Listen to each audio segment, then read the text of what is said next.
यह है पंचगंगा बालाजी मंदिर। इस मंदिर के द्वार पर म्यूजिक बज रही है और पूजा हो रही है। यानी जो भी मंदिर के मेन गेट पर मंगल ध्वनि बजाएगा उसे नौबत खाना बोला जाता है, और उसी मंदिर में यदि पूजा हो रही हो तो उसे इबादत बोलेंगे। यानी मंदिर के मेन गेट पर मधुर ध्वनि बज रही हो और पूजा हो रही हो तो उसे बोलेंगे नौबत खाने में इबादत।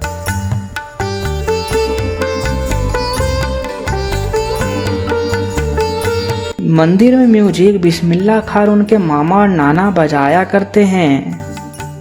इनका नाम अभी उमरुद्दीन है और यह अभी 6 साल के हैं। जब ये बड़े हो जाएंगे तब इनका नाम बिस्मिल्लाह खान हो जाएगा और इस कहानी का मेन कैरेक्टर यही है। इनके बड़े भाई जो इनसे 3 साल बड़े हैं उनका नाम शमरुद्दीन है। मुझे तो पता ही नहीं है कि राग और धुन किसे कहते हैं। अभी मैं छोटा हूँ ना, लेकिन मैं सीखना चाहता हूँ। उमरुद्दीन यानी बिस्मिल्लाह खान के 2 मामा हैं, सादिक हुसैन और अली बख्श हुसैन। देश के जाने माने शहनाई वादक है ये दोनों। देश भर के दरबार में वे शहनाई बजाने जाया करते हैं। सबसे ज्यादा वे बालाजी के मंदिर में मंगल ध्वनि बजाया करते हैं। बिस्मिल्लाह खां तो अभी काशी में है, लेकिन इससे पहले वे बिहार के डुमराव गांव में रहते हैं और इनका जन्म भी वहीं हुआ है। फिर 6 साल की उम्र में वे अपने नाना के घर काशी आ गए। उमरुद्दीन यानी बिस्मिल्लाह खां की उम्र अभी 14 इयर्स की हो गई है और ये रोज वही बालाजी के मंदिर जाते हैं अपनी शहनाई की प्रैक्टिस के लिए। मंदिर जाते टाइम ये 2 औरतों रसूलन बाई और बतूलन बाई के घर से गुजरते हैं, जहाँ से बहुत मधुर संगीत की आवाज सुनाई देती है।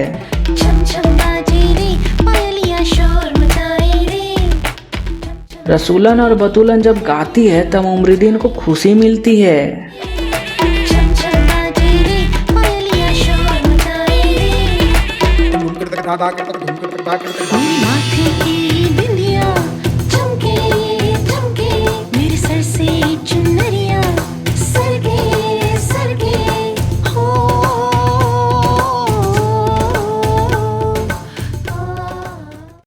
बिस्मिल्लाह खां की उम्र 80 साल की हो गई है और वे अब 5 बार नमाज करते हैं।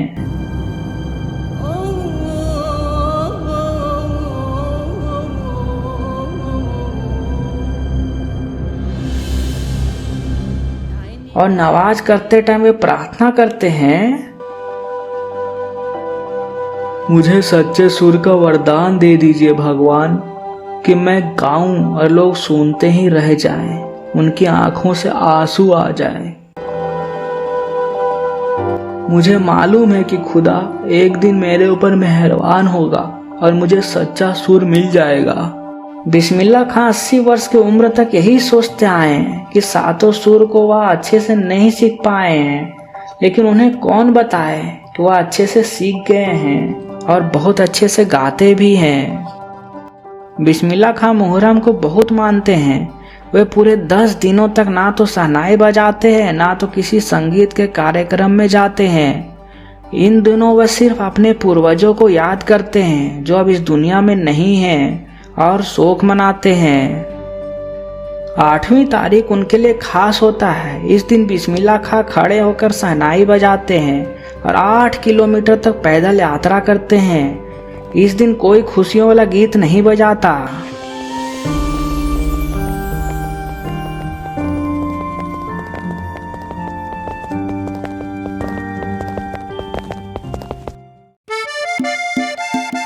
वे अपनी जवानी के दिनों को याद करते हैं।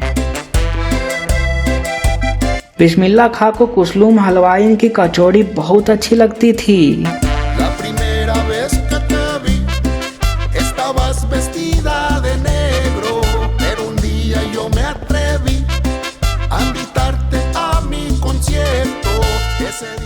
साथ में सुलोचना इनकी फेवरेट हीरोइन। ये सुलोचना के सारी मूवी देखने जाते थे तो मूवी के 3rd क्लास में बैठकर देखने के 6 पैसे लगते हैं। तो बिस्मिल्लाह खां 2 पैसे मामा से, 2 पैसे मौसी से और 2 पैसे नानी से लेते हैं। फिर घंटों लाइन लगकर टिकट खरीदते हैं। इधर सुलोचना की नई फिल्म सिनेमा घर में आई, उधर बिस्मिल्लाह खां अपने कमाई को लेकर एक फिल्म देखने चले गए जो उन्हें बालाजी मंदिर के शहनाई बजाने पर उन्हें मिलती थी, या फिर अपने मामा मौसी या नाना से तो मिल ही जाती है।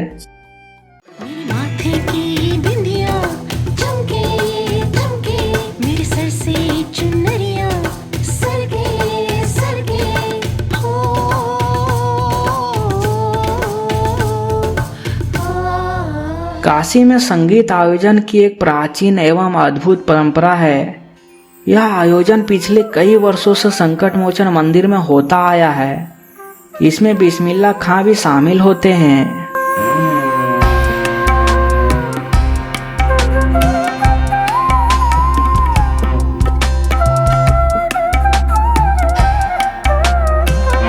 क्या करे मियाँ, ये काशी छोड़कर कहाँ जाएं? गंगा मैया यहाँ, बाबा विश्वनाथ यहाँ, बालाजी मंदिर यहाँ हमारे खानदान की कई पुश्तों ने शहनाई बजाई है। अब हम क्या करें? मरते दम तक यह शहनाई न छूटेगी ना यह काशी। शहनाई और काशी से बढ़कर कोई जन्नत नहीं इस धरती पर।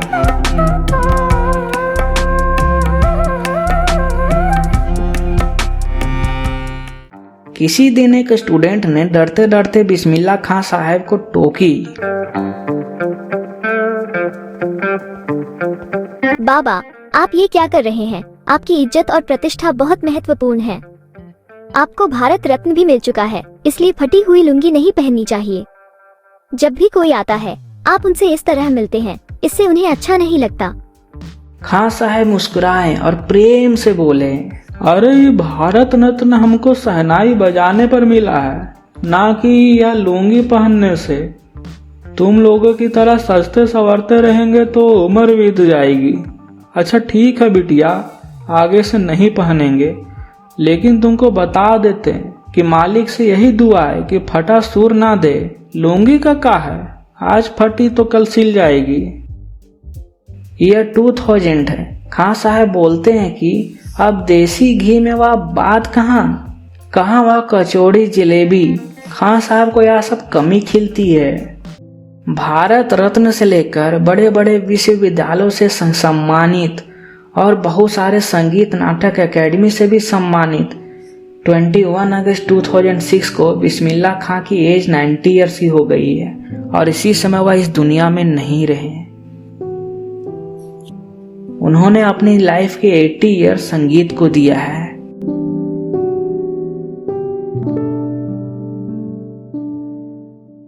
तो फ्रेंड, इस चैप्टर का एक्सप्लेनेशन तो यहीं पर खत्म होता है। इसके बाद हम लोग कुछ एमसीक्यू और एनसीईआरटी के क्वेश्चंस भी देखेंगे, एग्जाम में बार बार पूछे जाते हैं। उससे पहले मैं बता देता हूँ, एमसीक्यू ना आप खुद से अटेम्प्ट कर सकते हो मेरे ऐप पर ज्ञानचल पर। उसमें फ्री में मैं बता दिया हूँ इंग्लिश, हिंदी और एसएसटी के एमसीक्यू ना, लेटेस्ट एमसीक्यू वहाँ पर मैं दिया हुआ हूँ। साथ में उसमें भी एनसीईआरटी के क्वेश्चन हैं, उसको फ्री में आप एक्सेस कर सकते हो।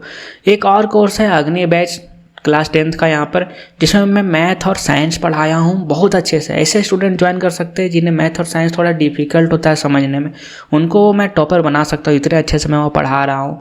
और साथ में उसमें भी एमसीक्यू मिलेगा और इंपॉर्टेंट क्वेश्चन मिलेंगे, इसको भी ज्वाइन कर सकते हो बहुत अफोर्डेबल रेट में बहुत। तो जाओ ज्वाइन करो, फ्री वाला तो ज़रूरी ज्वाइन कर लो। तो सबसे फर्स्ट एमसीक्यू, अमरुद्दीन का ननिहाल कहाँ है, यानी अमरुद्दीन का नाना का घर कहाँ है। Option A Dumraon, option B Kanpur, option C Kashi और ऑप्शन डी इनमें से कोई नहीं। नाना के घर कहाँ है अमरुद्दीन का, बताओ। 5 सेकंड मिलेंगे और आंसर आपको नीचे कमेंट करनी है। 1 2 3 4 एंड 5। तो इसका सही आंसर हो जाएगा काशी में है अमरुद्दीन का ननिहाल। नेक्स्ट क्वेश्चन, शास्त्रों में काशी किस नाम से प्रतिष्ठित है, यानी शास्त्रों में काशी को कौन से नाम से जाना जाता है। शास्त्रों में यानी जो पुराने शास्त्र लिखे हुए हैं ना, बहुत पुराने, उनके। Option A Anand Van, option B Som Van, option C Swarg Marg, option D आनंद कानन। सही आंसर बताओ, नीचे कमेंट करो। 1 2 3 4 एंड 5, यानी काशी को कौन से नाम से जाना जाता है। तो सही आंसर हो जाएगा आनंद कानन।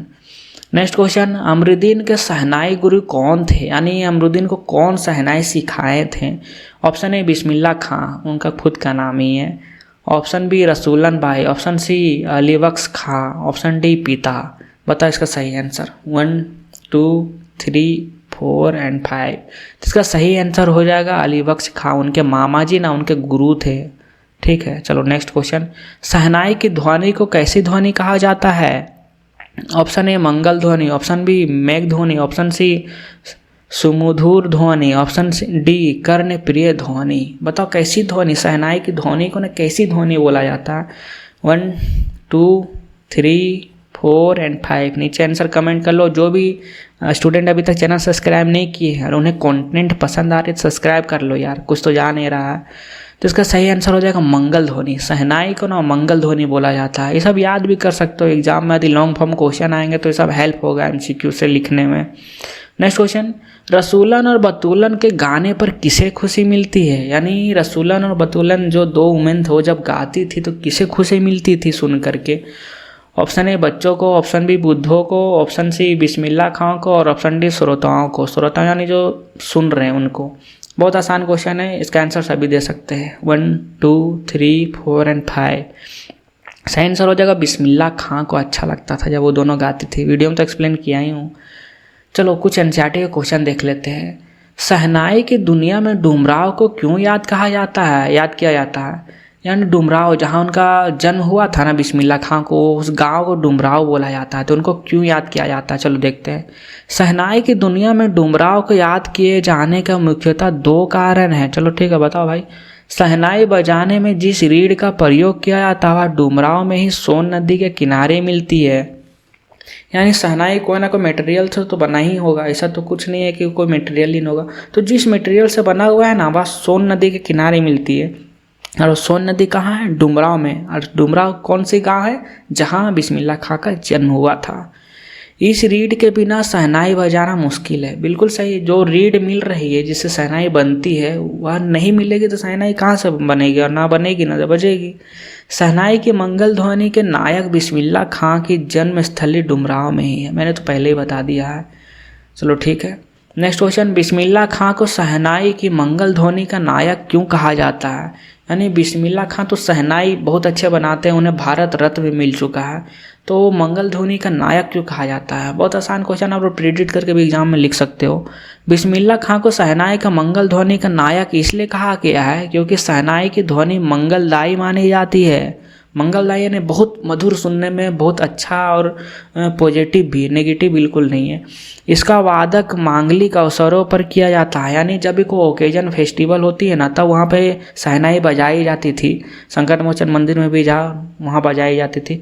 बिस्मिल्लाह खां 80 बरस से भी अधिक समय तक शहनाई बजाते रहे। बताओ यार, लगभग 6 साल से स्टार्ट किया बजाना और 80 साल तक बजाते रहे। इनकी गणना भारत के सर्वश्रेष्ठ शहनाई वादक के रूप में की जाती है। उन्होंने शहनाई को भारत ही नहीं बल्कि विश्व में लोकप्रिय बनाया, यानी फेमस किया शहनाई को, इंडिया से बाहर भी, फॉरेन कंट्री में भी। ठीक है, समझ गए आंसर को, उस तरह लिख सकते हो। सुशीर वादों में क्या अभिप्राय है। शहनाई को सुशीर वादों की में शाह की उपाधि क्यों दी गई है। मतलब यहाँ पे बोल सकते हो म्यूजिकल इंस्ट्रूमेंट जो है उसमें सब शहनाई को सबसे ज़्यादा ऊपर रखा गया पोजीशन पे, ऐसा क्यों है। सुशीर वादों से अभिप्राय उन वादों से है जिनमें सुराख होते हैं और जिनमें फूंक मारकर बजाई जाती है। यानी कोई ऐसा इंस्ट्रूमेंट जिसमें, यानी बोल सकते हो यहाँ पे गैप है और बांसुरी टाइप का, जिसमें फूंक मार के बजाई जाती है। बांसुरी फूंक मार के बजाई जाती है, शहनाई भी, उसी को बोलते हैं सुशीर वादों। ठीक है, वैसा इंस्ट्रूमेंट को शहनाई बांसुरी, तो यहाँ लिखा हुआ है शहनाई, बांसुरी, श्रृंगी आदि सुशीर वाद के अंतर्गत आते हैं। ठीक है भाई, इन सुशीर वादों में शहनाई सबसे सुरीली और कर्णप्रिय आवाज़ होती है। हम तो जानते हैं बांसुरी जो कृष्ण भगवान बजाते तो कितना सुरीली है, लेकिन इसमें कह रहा है कि किताब में लिखा हुआ है कि शहनाई उससे भी ज़्यादा सुरीली है, इसलिए उसे सुशीर वादों में शाह का उपाधि दिया गया। शाह यानी किंग का उपाधि दिया गया है शहनाई को। ठीक है, समझ गए। नेक्स्ट क्वेश्चन, आशय स्पष्ट की, यानी एक्सप्लेन करो इसका। फटा सुर ना बक, लुंगिया का क्या आज फटी है तो कल सिल जाएगी। यानी एक बच्ची कही थी ना बिस्मिल्लाह खां को कि बाबा कैसा फटी हुई लुंगी पहनते हो आप, बड़े बड़े लोग आपसे मिलने आते हैं, भारत रत्न में मिल गया। तो वहीं पर कहते बिस्मिल्लाह खां। बिस्मिल्लाह खां को दुनिया उनकी सहनाई के कारण जानती है। बिल्कुल सही बात भाई, लुंगी के कारण नहीं, यानी उनके कपड़े के कारण लोग उन्हें जज नहीं करते, उन्हें नहीं जानते। वो फेमस कपड़े के कारण नहीं हुए हैं, अपने सुर के कारण हुए हैं, सहनाई के कारण हुए हैं। तो वे खुदा से हमेशा सुरों का वरदान मांगते हैं। बोलते हैं कि भगवान मुझे ऐसा सुर देना जो सुनते ही लोगों का आंसू आ जाए, यानी हैप्पी इमोशंस आ जाए, बहुत अच्छा लगे। उन्हें लगता है कि अभी वे सुरों को बरतने के मामले में पूरे नहीं हो पाए हैं, यानी 80 साल की उम्र हो गए तब भी वह सोच रहे हैं कि मैं बहुत अच्छा नहीं गा पा रहा हूँ, लेकिन असली में वह बहुत अच्छा बजा पा रहे थे। यदि खुदा ने उन्हें ऐसा सुर और कला ना दी होती तो प्रसिद्ध ना हो पाते। बिल्कुल सही बात है यार, जब शहनाई में बहुत अच्छे से नहीं बजा पाते तो फेमस होते नहीं होते, तो खुदा ने ही ना दिया है। फटे सुर को ठीक करना असंभव है, ठीक है। जब सुर ही फट जाएगा, जो गा रहे हैं वो फट जाएगा, या फिर बहुत अच्छे से शहनाई नहीं बजा पाएंगे तो उनको ठीक करना तो असंभव है। पर वो फटे कपड़े आज नहीं तो कल सिल ही जाएंगे, यही है उनका मीनिंग, ठीक है। समझ गए हो, कैसे ही आपको एक्सप्लेन करना एग्जाम में भी। मेरे मालिक सुर बख्श दे, सुर में वह तासीर पैदा कर कि आँखों से सच्चे मोती की तरह अनगढ़ आंसू निकल जाए। मैंने कहा ना, जब आप मांग रहे थे भगवान से तो बोल रहे थे मुझे ऐसा सुर दे दे जिसको लोग सुने तो उनके आँखों से ना सच्चे पॉजिटिव इमोशंस निकल जाए, आंसू निकलने लग जाए। तो इसका आंसर क्या है? बिस्मिल्लाह खां महान कलाकार हैं, उन्हें अभिमान छू नहीं सकता। इसी से समझ सकते हो, जब कपड़े फटे हुए हैं फिर भी बोलते हैं कि मैं अपने कपड़ों के कारण नहीं जाना गया हूँ, तो यार वो आदमी ग्राउंड लेवल का आदमी है। सफलता के शिखर पर पहुँचने के बाद भी वे खुदा से ऐसे सुर मांगते हैं। सफलता के बहुत ऊपर कैसे पहुँच गए, जब उन्हें भारत रत्न मिल चुका है। ऐसा आदमी को भारत रत्न मिल जाए तो ईगोइस्टिक हो सकता है, लेकिन वही ईगोइस्टिक नहीं हुए। फिर भी वो खुदा से बोलते हैं मुझे बहुत अच्छे सुर देना, मैं और मतलब खुद को इम्प्रूव कर सकता हूँ। जब लोगों को थोड़ी सी सक्सेस मिल जाती है तो सोचते हैं कि मैं बहुत इम्प्रूव कर चुका हूँ, अब इम्प्रूव करने का ज़रूरत नहीं है। लेकिन देखो इनको, वह इम्प्रूव कर रहे हैं खुद को। इस आनंद से उन्हें रोम रोम भीग जाए और उनकी आँखों से आनंद ही बह निकले। समझ गए हैं? अब आपको MCQ जाओ, ऐप डाउनलोड करो, उसमें बहुत सारे MCQ मैं दे चुका हूँ इंग्लिश, हिंदी और SST के लेटेस्ट MCQ एग्जाम में पूछे जाते हैं बार बार, सभी चैप्टर्स के या तीनों सब्जेक्ट के, और इंपॉर्टेंट क्वेश्चन भी NCERT के। साथ में एक और कोर्स है मैं बता चुका हूँ, अग्नि बैच क्लास 10th का, जिसमें मैं मैथ और साइंस पढ़ाया हूँ बहुत अच्छे से। ऐसे स्टूडेंट को जिनको मैथ और साइंस समझ में नहीं आती उन्हें बहुत ज़्यादा हेल्प मिलेगी और बहुत अच्छे से वो पढ़ करके टॉपर बन सकते हैं। टॉपर इसको ज्वाइन ना करें क्योंकि मैं टॉपर बना रहा हूँ ना। इजी वीडियोस लेक्चर है, लेटेस्ट MCQ, बहुत अच्छे MCQ दे रहा हूँ, उसमें इंपॉर्टेंट क्वेश्चन और नोट्स वगैरह तो रहेंगे ही। तो जाओ ऐप डाउनलोड करो, फ्री वाला तो ऐप एसेस करो ही लो। तो मिलते हैं ऐसे अगली वीडियो में, तब तक के लिए जय हिंद, जय भारत।